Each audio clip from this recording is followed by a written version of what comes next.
We're in the big 2025, and I still could not find a single video on YouTube that talks about Camille, how to build her, the stats you're looking for, all those sorts of things. Same thing with Rex. So just before this video, I did record and upload my Rex build, which you'll be seeing live in a couple of days here. So I wanted to go over Camille because I do think she is a very competent rare champion, certainly a very competent healer champion or hero inside the game of Watcher of Realms, and I think a lot of people could definitely build her on their account in many different ways. When it comes to essentially, the showcase of stats here, they might not be the most helpful, right? So we have like healing attack and, attack bonuses and all that sort of stuff. So we're going to be talking about the stats that you want her with, her kit, why she's so good, all that sort of good stuff, and then giving her some ratings at the end as well. So let's go ahead. Let's hop straight into it. She has a talent. Each time she heals, there's a 30% chance to reduce the cooldown of Holy Word Shield by 1 second, which we'll be covering in a moment. She has a single target heal. Basic attack grants attack-based healing to one ally in range, so restoring HP based on their max HP and her attack, which is very, very cool. Auto ultimate, so you don't need to sit there and pop it or anything like that. This goes on its own, very low cost, 200 cost, so this is going to be popping a lot throughout your battles. Heals the ally with the lowest HP in range for 270% base healing. So just a straight up huge pop of healing on whoever has the lowest HP. And then finally her Holy Word Shield, where she has that chance to reduce the cooldown essentially. So every 15 seconds she's going to cast it. This is going to be a shield that can resist damage equal to 114% of attack. So her attack essentially on the ally with the lowest HP in range for 10 seconds. So you have a 10-second shield on the ally with the lowest HP, who's either going to be a DPS or a tank that's, just struggling. And then it's up most of the time, right? So it's only down for 5 seconds out of, every 20 seconds, essentially. So 75% uptime on this is pretty crazy. And obviously there's a bit of an RNG factor with her talent as well, where if she's attacking a lot or, healing in this case, she's going to have a chance to get it up even more. So not only is she bringing huge heals, she's bringing an autocast ultimate that brings even bigger heals. And she also brings a talent, which is going to help to keep your hero alive, who's struggling the most to stay alive, right? So she has a very, very solid kit. Now, let's take a look at her awakenings.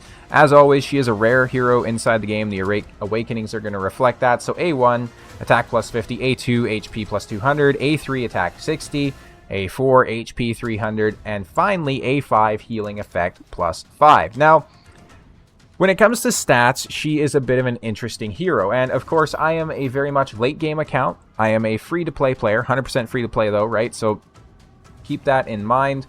The gear is obviously going to look a little bit different on my account versus your account if you're just starting out in the game. That doesn't matter, right? The same stat priorities and all that stuff are going to apply. Let's talk about her artifacts real quick as well, actually, so we can throw her into an artifact. Now, there's a few ways you can build her. So first of all, if you have a golden scarab that you can throw on her, you probably have better healers that you can use. But if you have a golden scarab, you just happen to get it, this is a very solid way to go.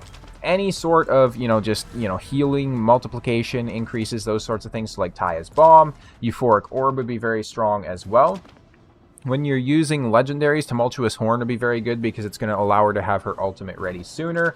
Keen Wisdom would be very, very strong, right? This is something like you see on Dolores all the time because it's increasing their attack, which for her is going to mean a lot higher heals. Now, there is also, something like a Nephrite Folio. I say this a lot when it comes to building, epic and rare heroes inside this game, though. Legendary and especially epic artifacts are essentially just stat sticks, right? Like, you're not too worried about the effect because there's very few of them that are actually, incredibly good inside the game. You're really only going to start to worry about it once you get to Mythic. So for Mythic, you're really going to be wanting like a Euphoric Orb or possibly a Golden Scarab on her. So let's just go ahead. Let's throw her into something crazy here, like a unleveled Tumultuous Horn, right? What we're going to do next is we're going to take a look at her gear. We're going to do right side first. Again, my gear is going to be vastly different than what your account is, right? So if you have better gear, perfect, right? I'm glad you're watching this video. Thank you. If you have worse gear, if you're just starting off, that's perfectly fine as well, right? The same sort of ideas are going to apply. Now, there's a couple of different ways that you can build her. So if you want her just putting out the biggest shields possible, you want to build her with a lot of attack and potentially a lot of speed just to get, some of the cycling of her talent so that you can get the passive to proc faster, right? The other way you can build her is a bit of a hybrid, which is what I'm a fan of on my healers. So we're going to be focusing more on HP main stats with attack substats just to make sure that she can stay alive, and then also giving her a little bit of attack speed and whatnot. We're not really focused on heal effect because I found inside this game that heal effect just is not really worth it. So I will prove that to you, right? If we go and look at, like, if we just filter by healers here, I use, for example, Elowin inside my APOC 2 team, and she has only a plus 68 heal effect, whereas for, you know, other people building her, I see her being built in, like, you know, hundreds of healing effects, so like 110 on this build, right? I also see her being built in 0 here, because this person has no gear on her. Let's look at, like, some of the higher level accounts here. We have 220 healing effect on this. Now, in no way am I saying that healing effect is useless completely, but I have not noticed an incredible return on investment from healing effect. So especially if you're an early game player and you're just struggling for stats, I am not going to recommend you to build healing effect on your heroes instead of like an HP main stat or something like that, right? If you can get a healing effect substat, that's perfect, but I'm not going to recommend it as a main stat. So for gear sets, we're always going, you know, stats over sets. Now, if you can run her inside Invigoration to power up a nuker, if you can run her inside Morale to power up your damage dealers, right? If you can run her inside of any sort of heal set, definitely go for it, as long as you're not sacrificing too many stats. So if you have to put her into like a, you know, a defense main stat Invigoration, maybe not worth it, right? Just depending on where you're using her and what her level of gearing is. So let's go ahead here. What we're going to do is HP main bonus for our Bangle. And then we're going to take a look at the substats here. And I'm going to want attack speed. And then ideally, I would also like attack bonus. And you can see on the left-hand side, that definitely narrows down what sort of gear that we might have to put on her. As you can see, coincidentally, most of this stuff is being used already on my healers, right? So this one's a very nice looking piece. We have attack speed, HP bonus main stat. We have crit rate in there, which is definitely not useful, right? But we also have healing effect and attack bonus. So we're going to go ahead, we're going to throw this on her. Perfect, right? Moving on to the next piece, the amulet, we're very much looking for the same things. If you need her faster, right, you could look at the attack speed main stat here and then worry more about getting, like, you know, your HP bonuses and whatnot later on. So for main stats, we're still going to go with the HP bonus just to make her nice and tanky. We're going to get attack speed, attack bonus, and that's probably about it, honestly. Let's see what we have. So we have like a Soulbound Arcana from our tank there that we can use. We get a lot of attack on this, right? So it's going to scale up her attack very well. We get some defense, attack bonus, and attack speed substats that are all rolled very well, plus the HP bonus on the main stat. So you can already see we got her attack usable for a rare champion, right? Her attack is never going to be able to scale incredibly well because at the end of the day, she's a rare champion, right? So even if I look at like an attack bonus with an attack flat stat, you can see that we're only getting her attack up by 1700 and 1400 in this case. If we look at stuff that doesn't necessarily have attack flat stats, you can really start to see how much less she's going to scale. So this doesn't have attack flat stat on it, which is perfect, and you see she's only scaling up by 1200 on the attack, whereas her HP would take a dip by 3k. So I would definitely recommend having a bit more HP as opposed to a bit more attack on her. I think that's going to be essentially the best build to go with. Let's go ahead. Let's take a look at more HP pieces here. If we can get like a flat attack along with attack speed, maybe attack bonus, we can bring it in from King Hars here, right? So this would be a very solid piece. We get the speed, defense, attack bonus, and attack. This is a very, very solid piece. So we have her up at 300 attack speed already, and we've just now gotten through the right-hand side of gear. So a very, very solid build here, certainly. It's going to give her a 1.9 second interval, which if you can get this lower, I definitely would recommend it. 21k HP. This HP is essentially going to start to bring her to a level where she could be used inside like stage 1 of Semra or something like that if you need her. And then let's go ahead and throw some left side gear on her. So what are we looking for here? Same sorts of things, right? Attack bonus, HP bonus, attack speed if you have it, which I don't think you can get on the breastplate. And then a flat attack if you have it, right? That would be perfect. So this sort of a piece right here, this is absolutely awesome. Now, if we could get a piece like this from Whirlwind, that would be even better because we're going to get that attack speed bonus. So let's go ahead, pull this piece off Rex that we just used. We don't have any sort of substats that match, so let's go ahead and get rid of flat attack maybe, Let's get rid of attack bonus instead. Nope, nothing. Or on the weapon, we can't get flat attack because it has a flat attack main. I forgot about that. Let's go ahead. Let's throw our whirlwind here. So we have HP bonus, attack bonus, and attack speed, as well as flat defense coming in. Boom! You can see we get an extra 75 speed from having the whirlwind on her. Now for sets on the left side, that's absolutely what I'd recommend. So Life Force is very strong, getting that additional HP out there, getting Whirlwind for the extra attack speed. I think even Life Giver is a decent set if you're just starting off early, right? Getting that extra attack, healing multiplier, because you're not going to have some of these more premium sets when you're just starting off the game. And then, of course, Salvation is very strong as well. It's just an upgraded Life Giver set. So this is how our stats are looking so far. We almost got her at 30k HP, which is very, very strong. And then we're also going to have her at about 9k on the attack, along with 433 attack speed. Now, again, I understand that your stats may not necessarily reflect mine, but you're looking for the same general stats and whatnot, no matter what stage of the game that you're in. So I think it's a very solid way for you to essentially get an idea of how to build her. Let's hop into the single target arena. We're going to bring in Sun Wukong. We're going to bring in some sort of a healer here.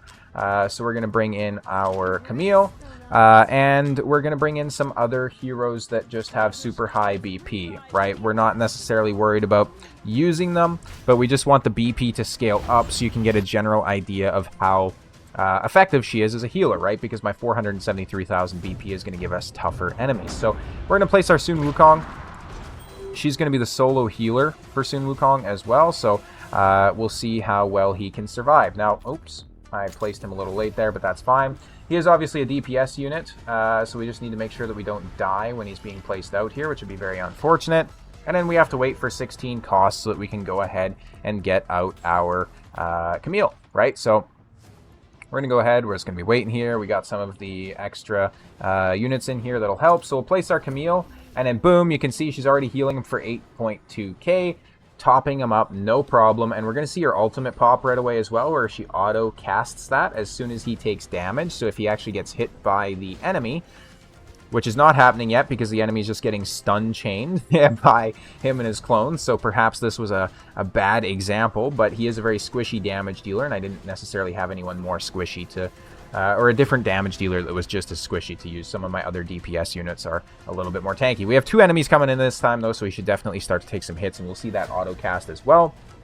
And you can see that, especially for a rare champion, a 9k heal on the interval that she did is very, very strong, right? So boom, 22k on her ultimate when it pops, right? Like, that is incredibly strong, in my opinion, right? For a rare hero with only 9,000 attack. Obviously, when you're early in the game, your damage units, so like your DPS units, are going to have less HP, which means that you don't need as much heal effect on her. It also means that, you know, obviously, you're going to be taking less damage because the enemies you're facing just aren't quite as strong. So we just need to make sure that we take them out here, because she is struggling a little bit to, you know, keep up.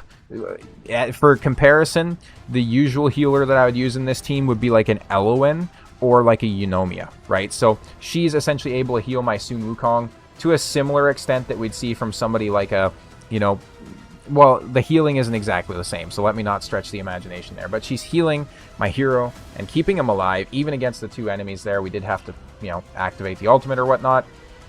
And then keep in mind, obviously, that by now in the arena, I already have like 48 costs, so you'd be placing other units, right, to help out a little bit, whether that be another healer or an inspiration unit like Yao Chan or something like that, right, that could just assist, or whether it be a tank in front of Sun Wukong, anything, right? So any sort of a unit is definitely going to help out here. It wouldn't just straight up be, you know, and there's the shield popping on Sun Wukong, by the way, as well, so her passive there.